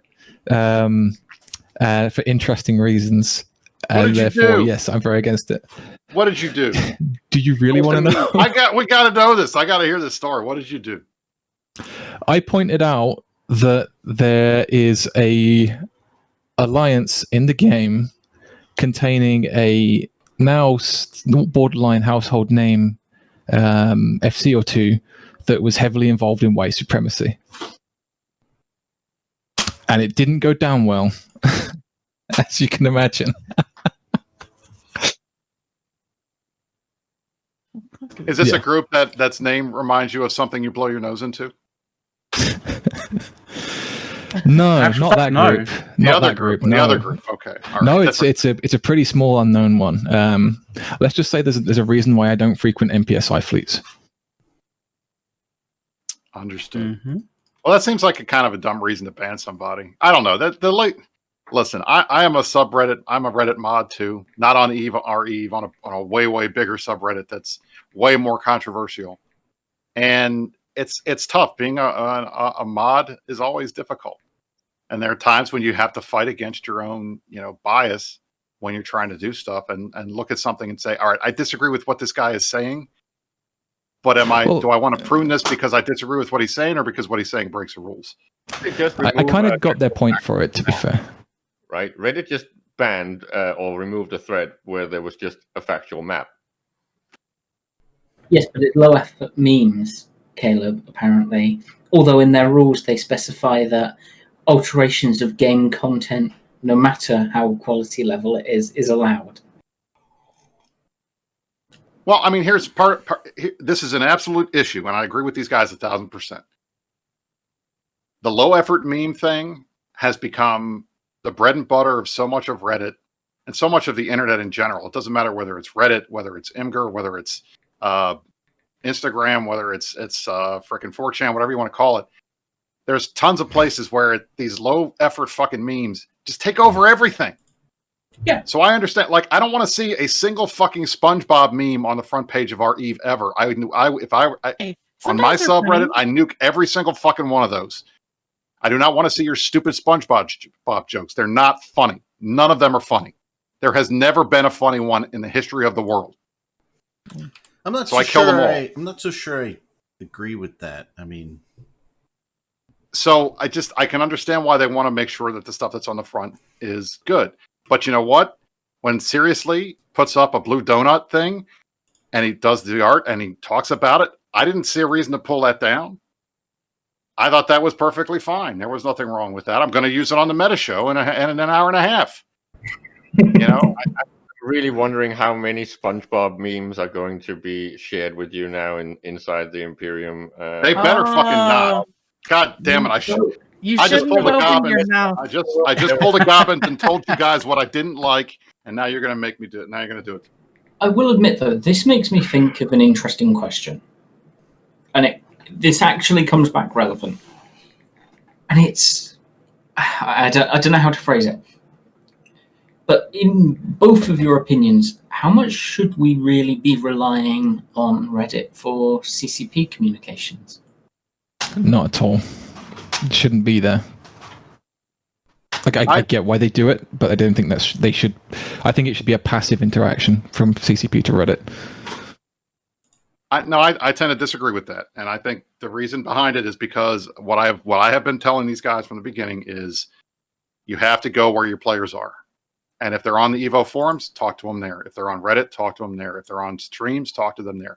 They have to use multiple different venues to try to reach out to people, because everybody knows. Look, if you just say something on the EVE Online forums, there are tons of people who have never been there, never will go there, including a lot of very important people. And to be frank, and I hate to say this because I'm not casting shade on anybody, but the vast majority of the CSM does not go on the CSM forums ever. Mike Azari and I are really much the only ones that do it. Every once in a while, Phantom Idol show up, but that's about it. Nobody else does. So almost everybody that I know looks at our Eve at some point, because that tends to be where people tend to congregate. So they go there. And then, of course, we have shows like this. We have shows like the Meta Show. But you have folks going on, all kinds of CCP folks going on all kinds of shows. I mean, CCP Swift was on Open Comms last night. We've had a CCP Signal was in Rampage Incorporated last night, chatting with us while we were out doing stupid stuff and losing really expensive things. All kinds of these guys have to go where the players are and talk to them that way. If they don't do that, then there's a pretty good chance they're missing out on important conversations that need to be had. Problem is that this is, to me, that's a bit of a post hoc ergo propter hoc argument, because there was a time before Reddit, right? And the fact that the EVE devs actually started migrating and participating on Reddit, I think was a major problem, because they lost control of their own communications. The fact that they insist on still doing it in this very interactive way, I think undermines their own quality, especially because if anything is at risk of being biased and a very small, close group that controls the communication, Reddit is definitely one of those, right? So I don't think there is any sane way of defending that, especially when you just mentioned Seakill earlier, of having one guy responsible for something this important. I think Reddit is exactly in the same category, and CCP should really, post when there's new stuff, but other than that, they should not engage. If you want to talk to devs, it should be in their house. Caleb, I disagree with you 10,000%. And the reason why is This is our game as much as it is their game, and there has to be a place that we control the messaging, that the players decide who can talk and who can't, and that you don't have CCP coming down and saying this is okay to talk about and this is not okay to talk about. Because we have seen every time on the Evo forums, and I know exactly what Bard's going to say, these guys will post, hey, give us your feedback in this thread about this thing, and then they will put it in slow mode and make it impossible for you to have a conversation with other people about it. No, that would be Dave saying that, not me. Well, Dave would say that. I don't use the forums, so... All right, good. But no, I was asking it from the sense of, I think there has to be a balance, right? Because yes, as you've just said, there needs to be some player side of it, where we can let topics that may not be allowed to happen on the Evo forums happen. I can't give an example, but when that day comes, we would know, right? On the other hand, I would say yes, internally, CCP using the forums is probably what's needed, and then it filters through to Reddit with the odd devs going on there chatting shit with us and whatnot. Like, there's a fine balance to walk, right? Of not using one too much or the other too much. And I think that's fair, and I think they do a pretty good job. I mean, normally you don't see a lot of them over there on Reddit all the time. It's rare, and when it happens, it's a big deal. But I will say, I mean, I can't see the damn name. Who said it?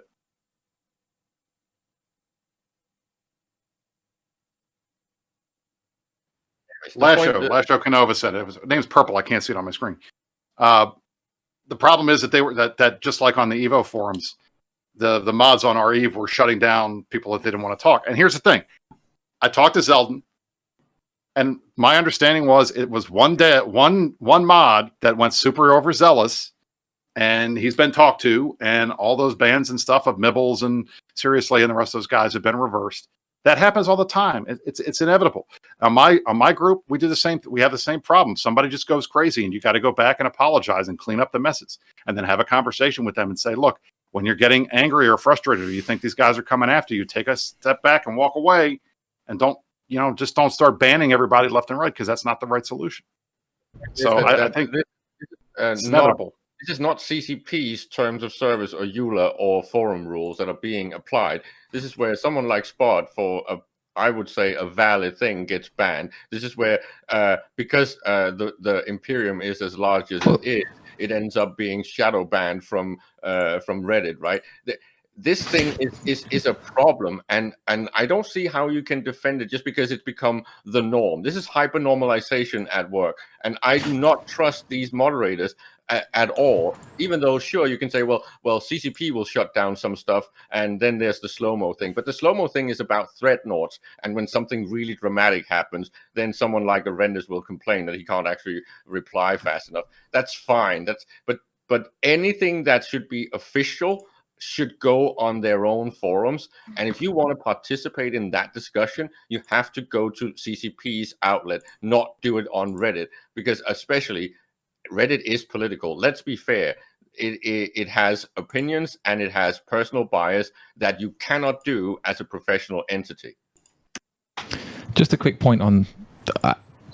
I'll let you know, I think my ban was actually justified. I'll give them that. It broke their rules. But I think it's largely not something that matters too much, because for the most part, CCP don't do a lot of like major serious interaction on things like Reddit. They'll reply to something where somebody's saying like, "Oh, why is this thing not work?" and it gets reposted and posted and posted, and you'll get a CCP comment saying, "Oh yeah, we looked into this and it's this." That's what I've largely seen myself. I might be wrong, but I think I dare say this whole topic is borderline a non-issue. That I don't think it's causing any problems interacting with Reddit and whatever else the way they do. In an ideal world, and that's what I meant when I first said I'd rather they didn't, in an ideal sort of magical wonderland, it would be all perfect and all be on the EVE Online forums and there wouldn't be any issues. And if you wanted to interact with CCP, that would be the way to do it. But the reality is that, like Brisk alluded to, they're people that play games and they are available in all the places. And I don't think they should be locked down necessarily from communicating in those places. Exactly, and not, I don't want to beat the dead horse here, but let me point out a couple things. I mean, first thing is, I think Spot's right. I've never seen them make a major announcement on Reddit. The major announcements go on their website, and then there are feedback threads on the official forums, and that's it. They will respond to people who are super bitchy on Reddit if it looks like what they're saying makes sense and it's an issue, to point out, all right, this was brought up here, we'll respond here because this is where people are looking at this. I think that's fair. But you know what? I've worked with Zelton. Some people don't like him. I like him. I have no problems with that. I've worked with Sapporo. Some people don't like him. He rubs me the wrong way sometimes when he gets on his test bandwagon type shit. But the bottom line is, every time they fuck with us, and when I say us, I mean the Imperium, every time they fuck with us on Reddit, that has turned into a giant propaganda bonanza for us. Look, they did the Mibbles thing. They banned Mibbles for less than a day. And you got everybody freaking out about it. Everybody's talking about it. We got Structures in Space named Mibbles Did Nothing Wrong.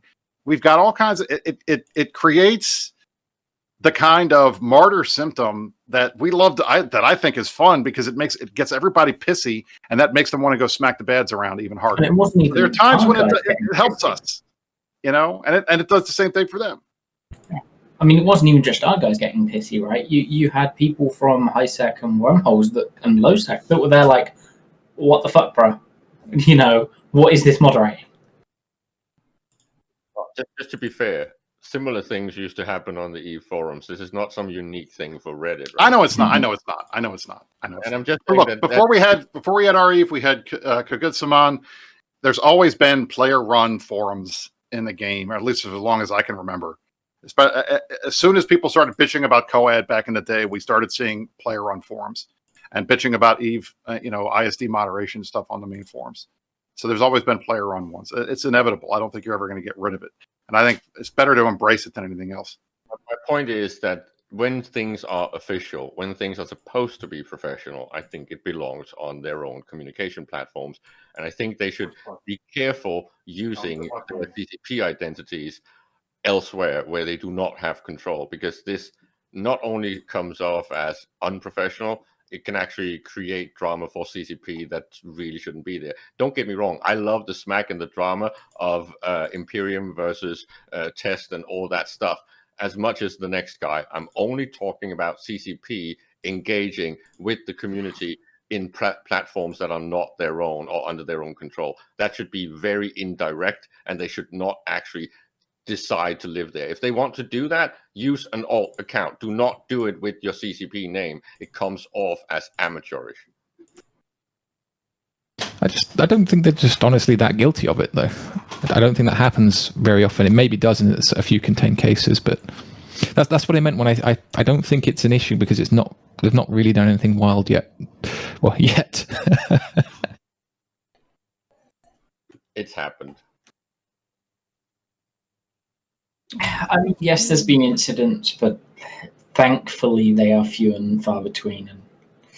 And, we haven't had anything too big for a while since 270 mil ticks. I still remember when that happened. Yeah. I think something felt, and some comments from when Fozzy engages and Rise engages. There's just examples where I don't think that belongs outside of CCP's own house, because there they can control who can say what. To be fair, we did have a member who got, I think, like a 400 mil tick, because he got 2 Titans, a Dread spawn, and like a faction spawn in 20 minutes, super ratting. So I mean, that's the thing, though. That's what posted it up. We were like, shh, don't tell anybody, you stupid idiot. Don't give them justification for this bullshit they're pulling. So, I'm trying to think. It wouldn't be the justification anyway. They claimed it to be an average. Oh, I know. Yes. But then we were all like, look at him like, are you crazy? What's wrong with you? So have we got any other major questions, do you reckon? Or anything either of you two want to clear up? I kind of want to ask Spot, if you actually get elected, how are you affecting your interaction with CCP and the other CSM members? Because you kind of know some of the people that are going to be elected. How do you think you're going to cope with that? And are you looking forward to that if you get in? It's definitely going to be interesting because I know I'm definitely going to be one of the odd one out in the room in terms of I don't have the big brain, higher up sort of null experience and things like that. So it's going to be interesting. I imagine I probably have to sit out a lot of conversations. One thing that actually does concern me, based on that assumption of having to admit that you don't know about certain things, is in an ideal world, what I would want to do is go to people, and I dare say, if people, let's say there was something about economy and market trading that came up. While that's something I'm reasonably competent on, if it was something serious that needed real thought, I would like to be able to ask someone like yourself, Caleb. But the NDA means that I couldn't. It doesn't mean you can't. It means you got to be careful in what you ask. True. I Like, can't I do this reveal all the what time. the mystery is. We will be on fleets, and I will say, "Hey guys, what do you think about this?" Knowing that I just had a conversation with somebody and they asked me for feedback, and then I get the But if feedback, and then I tell them, and I just don't explain why I asked about it, or I make up something. I just say, "Hey guys, I was looking at doing something with this. I wanted to present something to CCP. What do you think about why?" And if you do it, if you couch it that way, you can get feedback without telling them why you're asking for it. And breaking the NDA, you can do that in a way like that. So you just got to be careful and think about how you do it. The NDA is all about that needs to be learned. You never say CCP told me X unless they say you can say it. But you can tell people I told them this, and that's perfectly fine. So you'll figure out pretty quickly what you can get away with, what you can't, and the people that don't tend to get yelled at, and it solves itself at that point. And it's pretty much the skill thing is to be vague the way you ask, right? So you almost let them feed you everything without you questioning details. This is also why I would like to see CCP and the CSM do something like focus groups in the near future, where subject matter experts can kind of have a back and forth, because even though you might know a lot about a specific thing that you really want CCP to pay attention to, there's not a really back and forth with what secondary and tertiary effect can that have, and who is that going to hit. You will only get that if you talk to the other players, because CCP doesn't necessarily know, right? But on the topic of what interaction is going to be like with them, it's a hard question to ask, because I don't know how they interact themselves already. Like, this is the first time I've had a conversation more than about 5 seconds of me calling Brisk a dick, talking with him. So, like, I love you, really, but everybody the does. Point is, the point is, I've not had too much interaction with these people, so I couldn't tell you how it's going to go. I like to think I'm pretty chill, and we've gotten along quite well here. I'm pretty sure you're almost guaranteed in, Brisk. So if the moonshot works and I make it in, I'm sure we'll be best of buds. It takes a lot for me to not like somebody. Trust me. A lot more than them just saying I'm a dick, because I am a dick. I'm trying really hard to hate you, and you make it hard. You make it very difficult. So the point is, I don't think I'll struggle. I think in the early days, as pretty much any person coming into a new group like that, you're gonna have to sit and be quiet a lot and listen a lot and gauge the room, figure out how it works. I'm not particularly afraid or worried about anything about it. I think it would go fine if it went at all. Yeah, I'm chill with that, no problem. I mean, I dare say I've got the qualifications of I keep getting pushed by various recruiters and people I work for to be a business analyst. And if you're not familiar with the title, it's essentially the guy that links the technical team to the talkie team and brings all that into account. So at least someone out there thinks that I should get paid to do that kind of thing. So maybe I should do it for free. He talks to the engineers so the customers don't have to. He has people skills. Why can't you people understand that? I'd rather be the engineer, though. I don't like talking to people sometimes. Sometimes. Good Office Space reference, right? There's also the controversial one, Spot. How do you feel about the issue that quite a lot of CSM members have actually experienced, that they get voted into the CSM and actually that is being voted out of the game? how are you going to manage the risk of the watching the sausage being made, making you unable to play the game?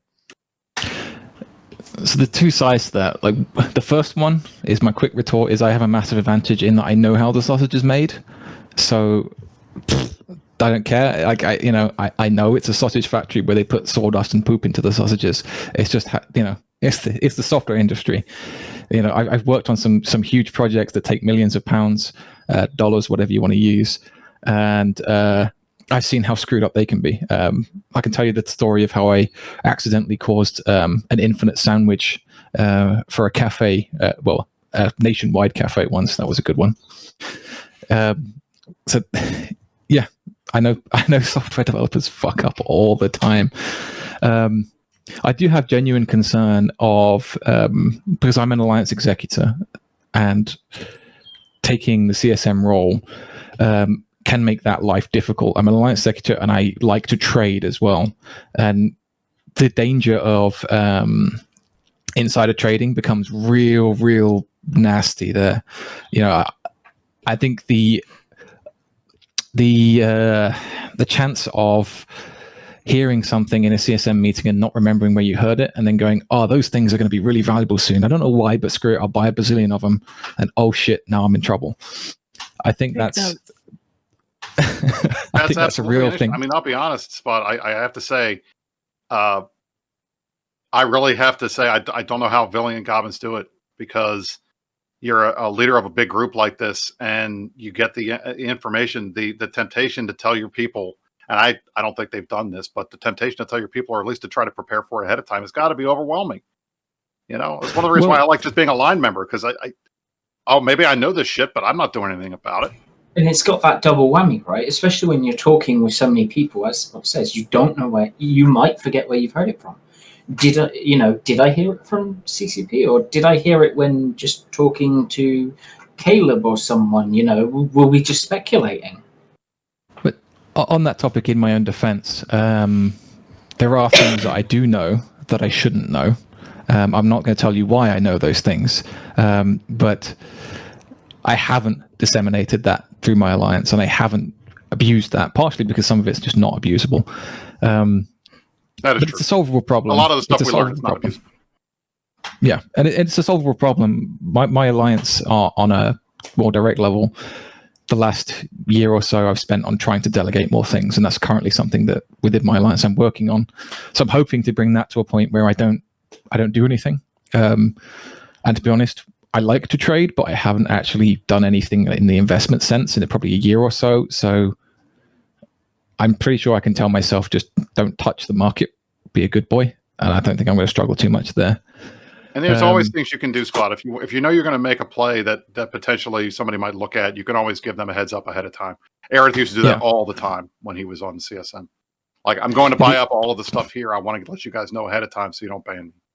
That's perfectly okay. Problem with the fundamental knowledge, right, that you hinted at, Brisk. If you are a big alliance leader, there's some things where knowledge can actually change your behavior, not in a way where you're disseminating or actively breaching the NDA, but it's making your decision for you, right? I'm not gonna move to this region of space because I know it's gonna be hit with a Nerf bat, right? This is a non-active choice, but still tiptoeing, leaking by not doing something, right? Right. You can't prove a negative, but this is one of those cases where I still think that the rules when it comes to leaders in big organizations should maybe be tightened a little bit, because you can't not act on it. Yeah, I think that can be potentially kept in place if you, at that point, you kind of have to rely on your alliance members. So let's say your alliance members are getting together and they're saying we should really move to tribute, and then you just pop in and say, guys, I don't know, I don't feel so cool about that plan. Maybe we'll do something else. And then 6 months later, tribute gets nerfed to hell and deleted from the map. I think this kind of stuff is detectable. It's just a little bit harder to detect if you were to do these things. It's I agree with that. Problem to solve. I mean, that's look. I'm of two minds of this, because again, I recognize I recognize the potential for abuse. I'm sure that it has happened. Maybe not this time, but I know it's probably happened in the past. We've had CSM members that have gotten banned for insider trading and a variety of things like that. So it's not like this is, impromptu. I also know what it's like to be falsely accused of that and have to fight my way out of it. And never happened. Being successful at doing that, total exoneration, no collusion. There you go. But at the same time, I'm going to give Veli and Gabba's benefit of the doubt. I trust these guys, having worked with them for a year, and I know that other folks have worked with them for a while, that I'm going to be nice and say I'm going to give them the benefit of the doubt that they're not using anything to make decisions off of. I couldn't prove it if they were, but at the end of the day, it comes down to who you elect, and you got to elect people that you trust, that you think are in it for the best interest of the game, and that aren't just out there for themselves. And if you think somebody is just out there for themselves, then maybe that's not the person you should be voting for.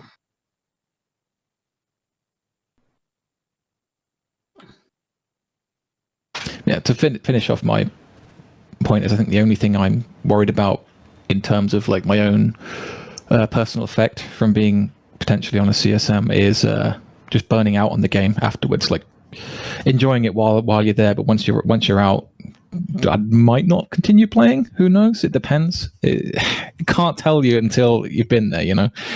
It's a speculatory question. I mean, Brisk is still here, and so is most of the CSM actually, at least the more recent ones. So I can't speak for everybody. I know Dunk Dinkle didn't run again because he was getting burned out from dealing with it, and it was reducing his enjoyment playing.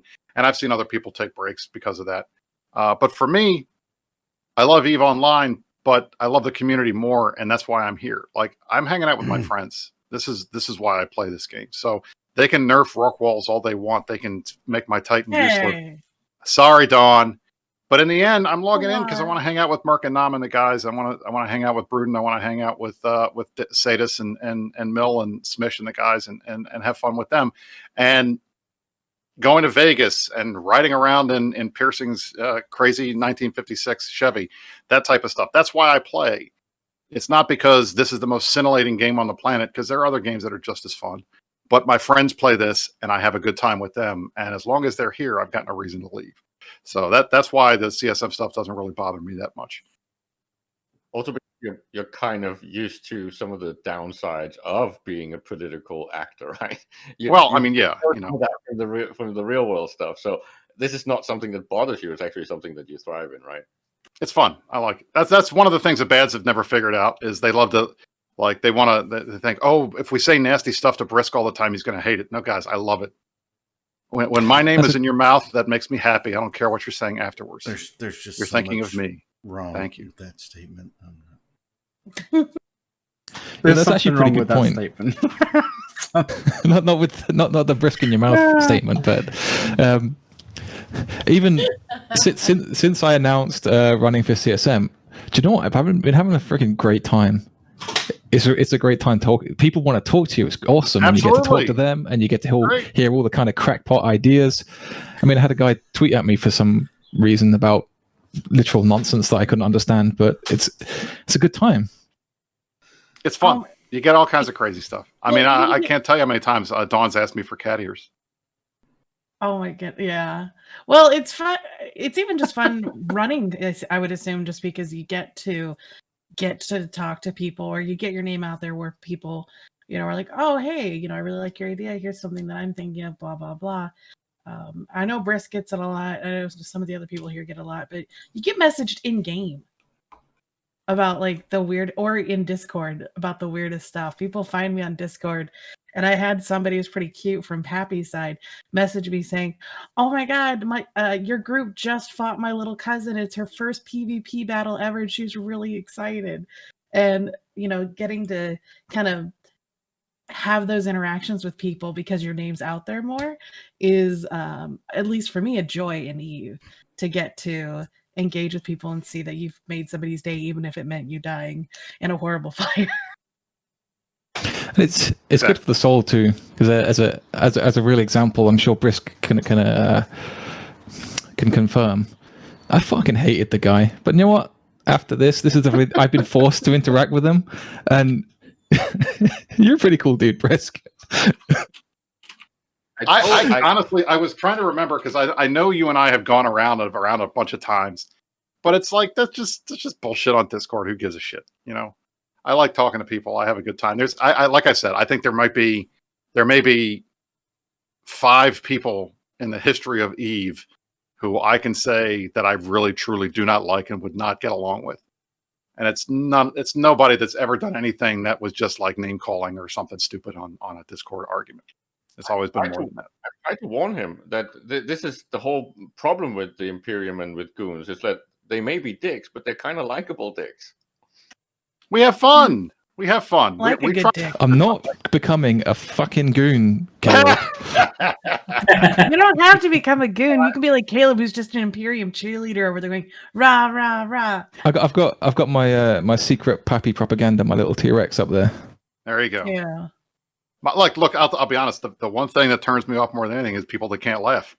If you're not having fun, if all you're doing is being angry all the time, then I'm like, all right, go outside, man. Smell the flowers. It's a nice day out. Get some sunlight. You know, laugh a little. Even, that's why, like the Meta Show, I don't care if you're laughing at me or with me. Just laugh. It's fun. It's supposed to be fun. Just remember, sunlight in moderation, as I learned last weekend. So, yeah. When you've been in the house for a year, you have no melatonin to tan.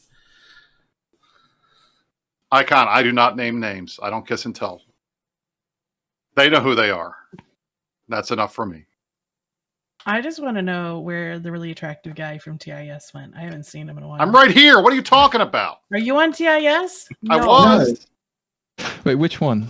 There's been a few. He was like, he had like a little silvering going on his temples area with dark, thick black hair and a nice like beard. Not like super thick or long. It was just a nice little beard.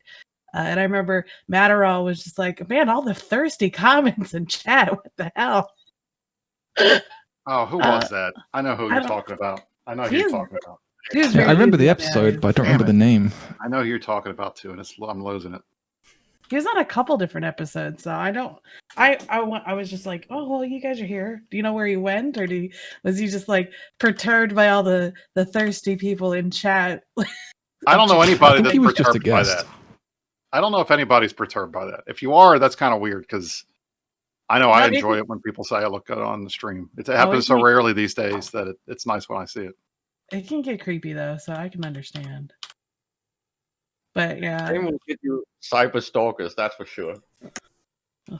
Oh god, yeah, I've already had one of those. Thank God I've never had a stalker. How many weird in-game name stalkers have you had, Brisk? I had one guy that I ended up having to report because he didn't want to talk anything Eve. He was just bitching about my political opinions outside of the game, and he was just doing it in a client. I was like, dude, stop. You know? And it was like, oh, I know you're this, and we're going to do this to you, and this and that and the other. And I was like, all right, get rid of this guy. And they did. Other than that, for the most part, it's been pretty easy. I mean, I get more random cranks from real life politics. I've gotten death threats from real life politics. You know, I'm sure there's a police report sitting at the local station with my name on it saying, if this guy gets swatted, call him first, because of stuff like that from real life politics. But it's never been that bad in Eve. You know, at the most you get a couple people that'll tag around and hang off your nuts on the Reddit and chase your name around it. But that's about it. But everybody gets those. And those guys tend to make me laugh the most because they're the ones that are like hardcore chasing after me, and I appreciate that. It does seem like death threats are a rite of passage when it comes to becoming vaguely well known in any medium. I mean, I got my first one a week ago. Well, there you go. I mean, that's the thing. It's just That you one got to was figure out which funny. ones to take seriously and which ones you can't. But these I days, you never got to take them all. understood that. It just blows my mind that people actually are just that weird. And mine was because he took offense to my to my Discord tagline, What was your which is Discord very tagline? interesting if you read what it is. Nazi lives don't matter. If you're offended by that, I think you might have a problem, my friend. That, I will tell you, the absolute most death threats I ever got was I wrote a very long article a couple of years ago. I guess it was like 6 or 7 years ago now, when the Syrian refugee thing was a big deal, And I basically wrote this long thing saying, guys, this is not a problem. We need to help these people. And the amount of vitriol I got from the white supremacists was off the charts. Wow. Nutty, goofy shit. Like, to the point of dissecting my last name and where I came from and accusing me of being Jewish and all other kinds of stuff. And it's like, guys, come on. You know, but have you been called a Zio Bolshevik yet? That's a good one. I'm sure I probably have, but I can't remember off the top of my head. You get race traitor all the time. That's a pretty common one. Anytime you say anything negative about a white supremacist, that's the first thing that comes out of their mouth. I'm like, I'm the conservative Republican, and you guys are calling me names. Okay, you know, that's fine. I don't like you anyway either. Oh, that hurt. I don't like you either. Hey guys, we have like 2 minutes, I think. No minutes, so we should run around and do one last thing. All right. Let's see where we Then Brisk gets to be on again. Yeah, Brisk is big deal. In an hour. In an hour. So wow. Start at the top. I got even more stuff to do, so I'll do my. Can I do my last thing first, and then I'll let you guys. Sure, you can. All right. So obviously, Meta Show in an hour, we're going to talk all about the state of the current war and why Pappy and the guys are not making any progress and why we're laughing at them for that. And then immediately after the Meta Show, DTM135, who is one of the Eve streamers, is putting on his the very first CSM Battle Royale. Spot, you're going to be there, right? No. Oh, you're not? Are you missing it? I got my own reasons. All right, that's fine. Reasons. We're going to do it immediately not after being the Meta invited Show. is one of them. Well, I mean, he should have invited you. 2100 on DTM stream. I will raid from INN over there. And basically, the format's going to be 8 of us are going to be on. We're all going to talk. And they're going to be intermittent straw polls of the audience. And whoever gets the highest number of votes gets to vote somebody off the island. Nice. Until there's one man standing Battle Royale. So join in. Hopefully, you guys will cheer me on and vote for me. I think me and Phantom Mike and a handful of other CSM hopefuls will be on the show. I'm voting against Brisk every time. Voting against Brisk I'm sure you every time. That's Absolutely. fine. It's no okay. question. Well, it's the tactical move, isn't it?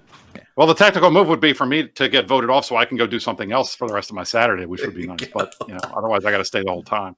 I am here. So that's on right after the Meta Show. I'm here to help you, Brisk. Thank you. You're welcome. Meta Show, 1 hour from right now. 1 hour. This channel, in case anybody didn't know that. I mean, I'm just saying. Getting my pom-poms and my tutu, and I will be there, Brisk. There's so much wrong with you. I mean, I can't. I mean, if I were to itemize that, I mean, I'd be here all day. Spreadsheet. He's lovely. Leave him alone. You don't even know the half of it. He just, oh my God, a wild McLeod. Been here for like the majority. He's been here the whole time. What are you talking about? He hasn't said much though. He's been really quiet. McLeod, because I haven't really heard too much objectionable from people today, which is amazing. There you go. All right, well, we're doing the one last thing here. Barghost, you're up next, brother. I honestly don't know what to say. What are we on? We're on the 18th year weekend of Eve, so I guess happy birthday, Eve. There you go. That's a good one. Caleb? I can't wait for FanFest 2022. And I really, really hope that Brisk is going to be there so we can go out drinking together. That's the goal. And eat some shark. No shark for me, but I will drink. You guys know I will drink. There you go. Minky Whale. I can hardly recommend the Minky Whale. It's amazing. Minky Whale. It just sounds wrong. Why Don? would you eat whale? I'll have the horse. Okay. Or the reindeer. The reindeer's good too. So I just hope everybody has a good weekend and everyone appreciates all their loved ones. And it's Mother's Day tomorrow in the US at least. So those of you who have not bought their gifts like me, make sure to get them by tomorrow or else, you're probably going to get a finger waggle. You're in trouble. Dr. Spod, you're up. Tomorrow there is a run by the RHP guys, I think, a weird public TeamSpeak discussion CSM thing. Go to that. It's on the forums if you want to read more about it. I don't have it in front of me. The CSM forum has got more information about it. I'm going to be on that one tomorrow. Ask me weird questions. Awesome. I strongly recommend you guys check it out. The RHP guys have been doing a great job. They've done, I think this is their third or fourth CSM Third one. Hosted third one. That's great. I appreciate that they're giving everybody an opportunity, since I know that some of the bigger shows like TIS and the others are not going to be doing that this year. So I'm happy that other groups have stepped up to fill that gap. Yeah. Have you been on one of those yet? Oh, sorry. I was on the first one. Yep. Excellent. Yes, everybody tune into that for sure. McLeod. I was thinking about what to say, and to be honest, I'm just going to go back to. I had a few fun games of Cards Against Humanity last night in the INN Discord. That was actually real fun. Great kind of time. I terribly lost one, and I won one, and strangely enough, the card that won me the game was actually a card that said Sister Bliss on it. Nice. I thought it was really cool. Hey, Nice. does anyone else in here have 5 cards in that game, like with their name on it? Nope, only me. I've got like 5 cards. Well, I think I don't even have one, because that's an I think older set. Marana has way more than you. Rana's got a lot. But I'm pretty dang high because it's my secret affair with Kilgarth, my secret affair with Asher, Theta Cons with Don Rhea. I think I've got another secret affair with Wibbla at this point. They're not so secret anymore, Don. God, everybody makes a card about me. I'm the easiest punching There you bag. go. There you go. So I don't play. Alrighty. I'm just gonna say I did have shark last night. I had some Mako shark. It's most excellent. It's one of my favorite sharks to eat. And I thank Dr. Bodmain for coming. Brisk, thank you for coming. Really appreciate that you guys spent some time with us today. So thank you very much. We appreciate it. And of course, all my co-hosts here too that come every week. So thank you. And you, the audience, thank you for showing up and listening to us babble all day. We promise to actually talk about food next week more than just the last, 1 minute about eating shark. That's about it. Everybody have a great weekend. And if you're in the U.S., make sure you call your mom tomorrow if you're not there near them, and make sure, as Don said, you have your gifts. That's about it. Everybody have a great day. Thanks.